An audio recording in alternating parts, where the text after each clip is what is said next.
वालेकुम रहमतुल्लाहि व बरकातहू। अल्लाह पे भरोसा, कुरान शरीफ में लिखा है, जो शख्स अल्लाह ताला पे भरोसा करे अल्लाह ताला उसकी मदद के लिए काफी है। एक दफा का वाक़या कि हमारे रसूल सल्लल्लाहु अलैहि वसल्लम मदीना तैयबा से कई दूर सफर में थे।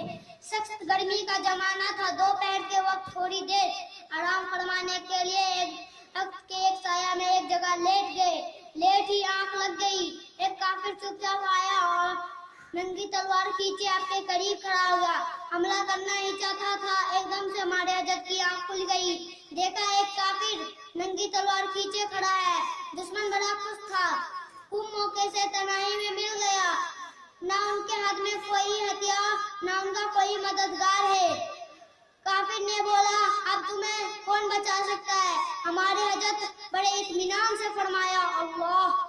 हमारे हजरत की ये हिम्मत और बहादुरी और इत्मीनान को देखकर वो खुद डर गया। उसका हाथ कांपने लगा और खुशामद शुरू कर दिया और तलवार उसके हाथ में से छूटकर जमीन पर गिर पड़ी।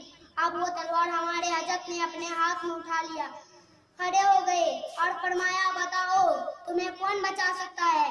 काफिर अल्लाह को मानता ना था, थर थर कांपने लगा और खुशामद शुरू कर दिया। हमारे हजरत तो बड़े मेहरबान और रहम दिल थे और वो दुश्मनों के साथ एहसान करते थे, इसीलिए